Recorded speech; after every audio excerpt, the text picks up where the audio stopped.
How's it going, ladies and gentlemen, and welcome to the Town of Salem 2 All Roles tier list. The rankings in this will be based off my first impressions on every single role and how good I think they are. Now, good doesn't necessarily mean how powerful the role is, just which one's the most fun. So without further ado, let's jump right in. Alrighty, so starting off with the Admirer, has the ability to become a lover with someone. And a pretty funny animation plays if they get rejected. Most people will probably hit reject because they don't want to link their life with you, because if you die, they die. But there are some scenarios where they might say yes. It only has one usage, so if you've been rejected, it's pretty much over. I would say Admirer is pretty average. I'd put it in probably C tier. Up next, we've got Amnesiac. Amnesiac in Town of Salem 2 pretty much had its kneecaps busted wide open compared to the Amni from TOS 1. It's a townie roll now, and it automatically remembers for you based on the graveyard, and it has to remember town. F tier. The roll probably has to get reworked. Up next, we've got the Arsonist. I want to put this in S tier because it's still an extremely powerful roll, and it has a very cool windscreen. Next, we got the Baker. Baker is pretty much a meme in this game. You get to give people bread, and then you get to transform into Famine. I'll put this into A tier because it's a really cool concept. Up next, we got the Berserker. The Berserker is pretty much the Juggernaut. It attacks players on full moon nights, and with each kill, their powers grow. On their first kill, they can attack someone each night. On their second kill, they can start rampaging at their target's house. On the third kill, they transform. It's essentially Juggernaut, so I would put it in B tier. Next up, we've got the Bodyguard. Bodyguard stinks. F tier. Not a fun role. Next, we've got the Cleric. Cleric is basically Doctor. I would say it's pretty decent, but, you know, Doctor's boring. D tier. At least you don't kill yourself when you protect someone. Next, we got the Conjuror.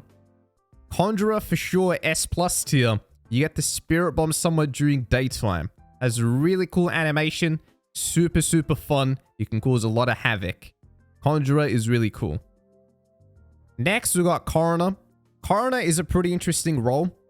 You get to perform an autopsy on someone and then see who their killer was. Interesting concept. I'd say it's kind of weak, especially if there's a lot of killers in the game. So I think I'll put it in D tier with Doctor. Next up, we've got the Coven Leader. Now, the Coven Leader is not like the CL from Town of Salem 1. In this game, they can't actually control people. Instead, they're more like a godfather who can attack people. They can either have basic defense or relinquish the basic defense in order to have powerful attack. I'd put it in probably A tier. Next, we've got the Crusader. Crusader, just a run-of-the-mill town protect, goes into F. Up next, Deputy. Deputy's got to be S+. It's pretty much the town version of Conjurer. You pop out, shoot someone during the day, and just kill them. And if you don't kill them, the person's basically outed as being immune. Next up, we've got the Doomsayer. Doomsayer is a brand new neutral evil. You have to guess 3 people's roles correctly during the nighttime, and if you get it right, you kill them and you leave the game, and it's got a cool windscreen. I would put this in S+. It is my new favorite neutral evil. In fact, I would say it's my most favorite role in the game, so it's going to be S+ right up front. Next up, we've got the Dreamweaver, a brand new role in this game. Dreamweaver can make people go insane by visiting them. When a player goes insane, they can't use any of their day abilities and will randomly vote and target people at night. It's actually kind of funny because if you manage to make a vigilante go insane, they're just going to start blasting. Insanity is also permanent until the person dies. So once you've been hooked, you're pretty much done. I want to put it in S tier, but it does have a pretty easy counter. The counter is, if someone visits the person before they go insane, they just won't go insane. And it also doesn't work on neutrals. Up next, we've got the Enchanter. Now, the Enchanter is like the Framer and the Forger put into one in this game. You can frame people to make them look suspicious, and 2 times in a game, you can change someone's role and will if they get killed. but it's actually even better than Forger because your Coven can see the person's true role and will in the graveyard. I would actually put that in S. That's pretty decent. Next up, we've got the Executioner. The Executioner is pretty incredible in this game. You get to pick your target and you can change it every night. And then once your target gets lynched, some random person who voted guilty will get tormented and also die. It has a very cool animation when that happens. The Executioner I would put in probably S. Up next, we've got the Hex Master. The Hex Master is exactly the same as the Hex from TOS 1. You just have to hex a bunch of people, and if you manage to hex every single person in the game other than the Coven, there'll be a big animation, the map will get hex bombed, and then you'll win. I'm going to put it in A tier, but the win screen does give it a few points. It is really, really cool. Up next, we've got Death. Death has a really cool win screen. It's a really cool concept. Punishes towns that are too passive. Basically, once Death is in the game, if town fails to lynch him, they will automatically win. And they have a really cool win screen. It is super weak and it can't really do much. In fact, it's actually pretty average. In terms of power level, I would say it's F tier. Or probably D tier. However, because it's got the cool win screen and I think it's a cool concept, I'll put it in B. Next up, we've got Famine. So Famine is the evolved version of the Baker. When you transform, all players without bread will be dealt an unstoppable attack. So you enter the game with a nuke already. Players with bread will live an additional 3 days before starvation. You're immune to roadblocks and controls. So it's really cool. Basically, everyone gets wiped and then there's 3 people left and they pretty much have to find you. Now they probably will, but it's still pretty cool, especially if you're playing Four Horsemen mode where you're working with other Four Horsemen. For those who don't know, the Neutral Apocalypse rolls in any other playlist, only one of them can spawn at a time. So if you're Famine, you need to have a very good fake claim in order to not get found once you've nuked pretty much everyone except for 3 people. S tier. Up next, we've got the Pestilence. Pestilence is exactly the same as Town of Salem 1. You've got invincible defense, powerful attack. Very, very strong. If they don't find you, you're going to be wiping people out left, right, and center. Is it stronger than Famine? I mean, that depends on the mode that you're playing. But if we're talking about just regular all-any mode, I would say it's pretty damn strong and it's still pretty damn fun. I'll put it in S. Next up, we've got War. War is what the Berserker turns into. You have unstoppable attack and invincible defense. Pretty much the strongest role in the game in terms of raw stats. It's even stronger than the Pestilence. I would have to put it at the top of S at least. Next, we've got the Illusionist. The Illusionist can make Coven members appear innocent to sheriffs and investigators and psychics and seers. They'll also make bodyguards and trappers not interact with their target. And with the Necronomicon, they deal a basic attack instead of casting an illusion. So I would say that this role is probably B tier. It's actually kind of funny now that I think about it. Imagine the Jailor is asking for a town protect on him and then you cast an illusion on him. You could very easily just kill the Jailor that way. All of a sudden, bodyguards and trappers don't work, but I think Crusaders are resistant, although I could be wrong. Next up, we've got the Investigator. The Investigator can see if people have blood on their hands if they attack the target on the same night. I would say it's probably a weak role and not really that fun. I'd probably put it in D tier with Coroner. Next, we've got the Jailor.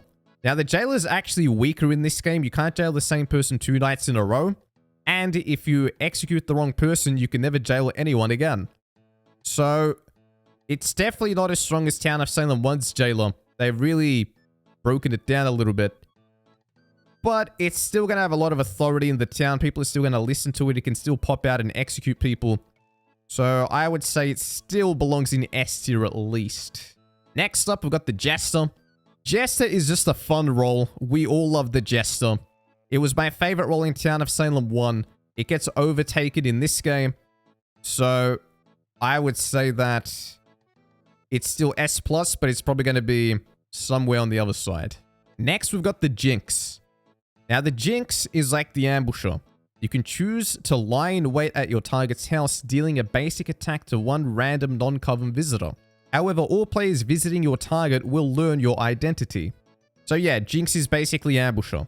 I would probably put it in B tier. Next, we've got the Lookout. Now, the Lookout is pretty much the same as the previous game, but there is one difference. And that is that you do not visit the person you're watching.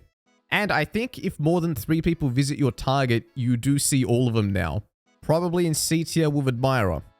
Next up, we've got the Mayor. The Mayor is pretty much the same as well. They're going to have to go into A tier at least.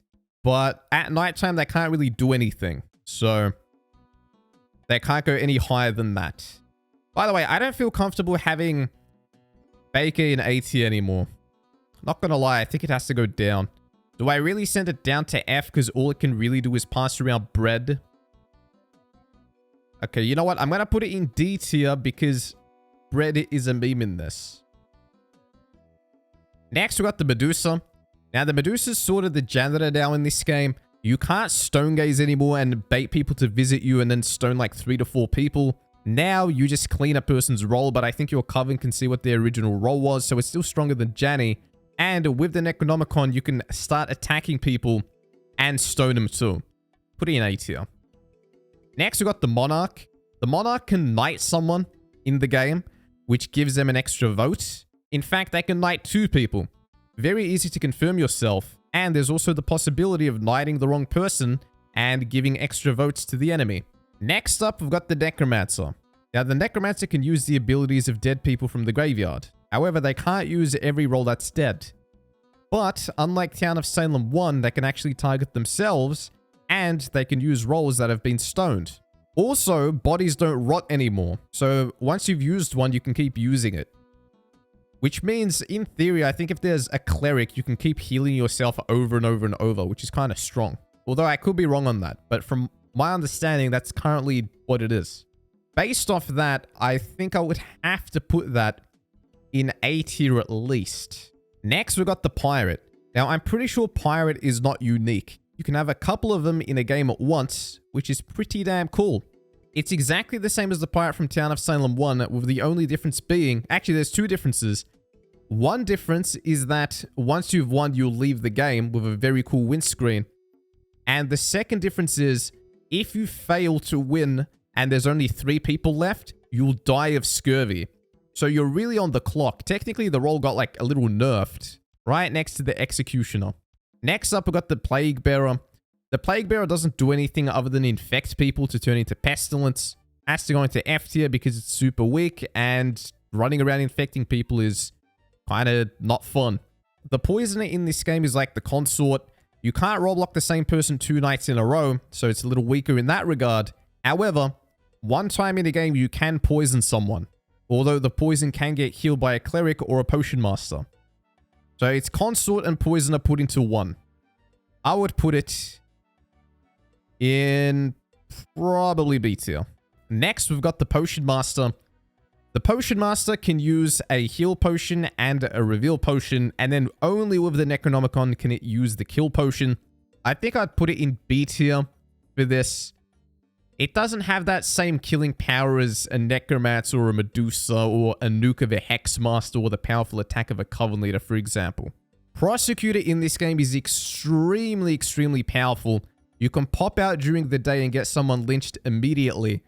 And it has 2 uses, so you can do it more than once. It has to be better than Deputy.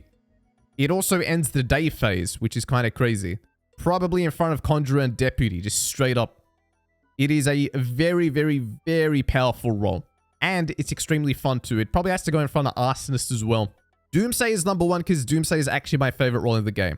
Next, we've got the Psychic. Psychic, I think, is actually stronger in this because unlike TOS 1, you get to pick one person in your evil vision. So you can put someone confirmed in there and then narrow it down to only 2 people. I'd put it in A tier. Next, we've got the Retributionist. Now, I think the Retributionists cannot target themselves, unlike TOS 1. Corpses don't rot anymore, so you can keep using the same dead bodies over and over. It has to go below Necromancer because it's not as strong anymore. Does it belong in A? Probably not. because again, the graveyards are RNG and sometimes you won't get good rolls in it. I'd put it in B. Next up, we've got the Ritualist. The Ritualist is extremely powerful in this game. During nighttime, you have to guess your target's roll correctly, and if you get it correct, they will be dealt an unstoppable attack. Now, if you fail, your roll will be revealed to everyone. Now, in theory, it shouldn't be too difficult to guess people's rolls correctly, although I think there's going to be a lot more townies fake claiming in this game. But in terms of raw strength, it's extremely strong. You can just snipe people over and over and over again. If you're someone who follows the game carefully and you deduce who the Jailor is quickly, you can just take him out and they have no say in the matter. Ritualist definitely belongs in S+. Next up, we've got the Seer. Now, the Seer can check two different people and see if they're on the same faction or see if they're enemies. It's a very powerful town investigative, but it's also pretty easy to fake. I would say it's probably even stronger than the Psychic. Probably the strongest town investigative in the game. I would put it in A tier. Up next, we've got the Serial Killer. Now, the Serial Killer is similar to the one in Town of Salem, but when you've gotten 2 successful kills in a row, your bloodlust will consume you, and your next attack will be a powerful rampaging attack. So it is buffed, it is a little stronger. Naturally, I'd have to put this in A tier, I'd say. Behind, actually probably with the Coven Leader, but just behind it because Coven Leader has a team around it and the Serial Killer's probably going to be alone. And even if they're not alone, it's not like they can talk with their teammate at night. Looking at this list now, I think I have to move the Dreamweaver back a little bit. In fact, because it gets counted so easily, I might have to move it down to B tier. Alright, next up, we've got the Sheriff. Sheriff is exactly the same as Town of Salem 1. You either find people sus or as innocent, and you could be fooled by the Enchanter or the Illusionist. So technically it's kind of weaker because now sus people can seem not sus because of the Illusionist. I would put it in C tier with the Lookout and the Admirer. It's also not a very fun role, I'd say. Now, the Shroud is a brand new neutral killing in this game. You can either choose to attack someone or shroud a player at night. If you shroud someone, you will deal an astral basic attack to any players that they visit that night. It has a very cool windscreen as well. I would put it with the Serial Killer. Next, we've got the Soul Collector. The Soul Collector is death before it's turned into death. It's essentially like the Plaguebearer. You don't really do anything. You just try to live in order to transform into your next transformation. Next up, we've got the Spy. The Spy has the ability to bug a player's house to see what happens to them. You will detect what happened to them, such as being attacked, protected, roll-blocked, dreamweave, controlled, and more. You will also detect hidden effects such as a Hex, Douse, Insanity, Enchant, Illusioned, and more. Spy is way weaker in this game compared to Town of Salem 1. They essentially busted their kneecaps. I would put them in D tier. They're not very fun to play either. Tavern Keeper is pretty much the escort from Town of Salem 1. Roll blocking is not that fun. I would put it in D tier. However, it is stronger than all the roles in here, I'd say. So I'd put it here. Maybe Doctor's a little higher. Next up, we've got the Tracker. Track one person each night to see who they visit. You will not see your target visiting if their visit is astral. Pretty much the same thing from Town of Salem 1. I would say that this probably goes into C tier. Just a run-of-the-mill town investigative. Trapper is the same as Town of Salem 1. F tier. Boring town protect role. Next, we got the Trickster. Now, the Trickster is like the Transporter. However, you can't go around transporting yourself and others and all that jazz. Now, if people attack you, you can redirect their attack to someone of your choosing. And you can only use your ability 3 times in a game. So if people don't visit you, then you're pretty much useless. However, there is strength in this role, and it would be very fun to redirect someone to someone else, especially if you bait them into attacking you. I would put this in B tier. Next, we got the Veteran. Veteran is no longer unique. There can be more than one in a game. However, it could also get roll blocked. At the end of the day, it's still Veteran. You gotta love Veteran. I'm putting that in probably S tier, but probably right up front. Next, we got the Vigilante. You got 3 bullets. You can shoot someone during nighttime. If you shoot the wrong person, you'll be hanged by the hangman immediately. You gotta love the role Vigilante. I'll put it right next to the Veteran. Next, we've got the Voodoo Master. The Voodoo Master is like the blackmailer, except you can't read whispers. You can blackmail people, but you can't blackmail the same person 2 nights in a row. With the Necronomicon, you lose your ability to silence people. I would say this probably belongs in B tier, probably right next to the Dreamweaver. Werewolf is exactly the same as Town of Salem 1, except it's not unique anymore. You can have more than one in a game. You can start killing on full moon nights, and you rampage whoever you attack. So if more than one person visits, then you'll kill both of them. Now, I'd say probably Werewolf is stronger than Berserker, the same way Werewolf is stronger than Juggernaut in Town of Salem 1. Up next, we've got the Wildling. The Wildling is extremely powerful in this. It's a Coven role that can see where every single townie went during nighttime. It's kind of overwhelming. You get a lot of text on your screen. And I don't know if they're planning to rework it or what, but right now it's super powerful, so probably an A tier. And finally, we've got the Witch, which is actually really fun. It's pretty much what the Coven leader is. So if you don't have the Necronomicon, you just control people, but you can't control the same person 2 nights in a row. You also find out what their role is once you've controlled them. And with the Necronomicon, you can control people and kill people. So I'd put this ahead of the Coven leader, honestly, especially with the Necronomicon. Without the Necronomicon, it will be lower, obviously, because it can't kill. But, you know, Witch is strong. Witch has always been strong. I'd put it in S tier even. I'd put it right here. So I would say that this is my definitive list, but Enchanter does not belong in S. That's got to be brought down a little bit. Maybe even lower. I think that's fair. Subscribe for more content. Let me know what you guys think in the comments, and I'll see you next time.